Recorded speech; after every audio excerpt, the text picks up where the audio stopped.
Next time you try to check in for a flight, you could discover your name is on the government's terror watch list.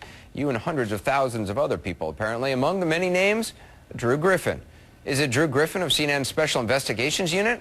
The government says no, but as you'll see, it's not exactly a picnic for him at the airport, nor for a lot of other law-abiding citizens. So how did this happen, and what, if anything, can we do about it? Can you do about it? Keeping them honest tonight, here's what Drew found out. Washington attorney Jim Robinson is a former assistant attorney general. He's a former U.S. attorney from Michigan. He holds a high-level government security clearance, and he's a former law school dean, a husband, a granddad, an American. And he gets delayed, if not stopped, every time he gets on a plane. Why? Because Robinson is also one of the estimated 1 million names now on the terror watch list. So it seems, for years now, despite my best efforts to get off. This week, Robinson joined the ACLU in Washington to mark what the group calls a ridiculous milestone. 1 million names the government believes match known terrorists. And according to the ACLU, 20,000 new names like Robinson's are added every month. What does it mean? It means because of his name, he can't check into flights electronically. He can't check bags at the curb, can't check in at one of the new speedy airport kiosks. Every time he travels, he and 1 million others need to wait in line. And see somebody who then has to make a call and determine that apparently I am not the James Kenneth Robinson who is the cause of my being on the watch list. Where are you going? I'm going to Chicago this morning. Don't think it can happen to you?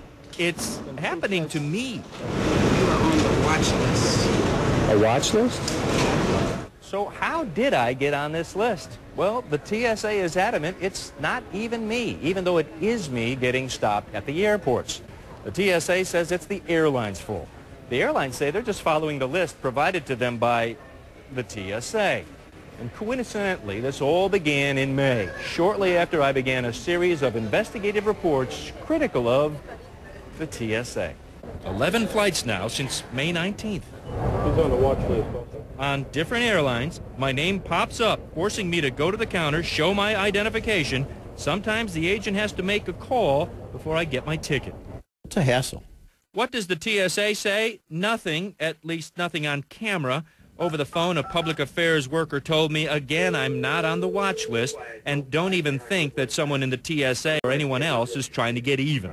So if there's any thought or shadow of a thought that TSA somehow puts you on a watch list because of your reporting, it is absolutely fabricated. Jim Robinson, who served 2 Democratic presidents, says he's trying not to think politics is involved either. I don't feel safer because I have to go through this hassle, I can tell you that. The ACLU's technology chief, Barry Steinhardt, says the list is so secretive and yet so shoddily put together, it's hard to tell how it's being used or abused. Truth is, we really don't know how much is bureaucratic ineptness and how much is, and how much is how much is political retaliation. Even more frustrating than being on it is trying to get off. According to the TSA, you fill out a form online, which I did on May 28th. You then copy personal documents, fill out another form, and send them to Homeland Security, which I also did on May 28th, and then apparently you wait. Robinson has been waiting now 3 years. On May 2nd, 2005, I filled out all their forms, made a copy of my passport, my driver's license, my voter's registration card, put it in a package, and sent it off to TSA. I never heard back, and it certainly doesn't seem to have done me any good at all. My wait has apparently just begun.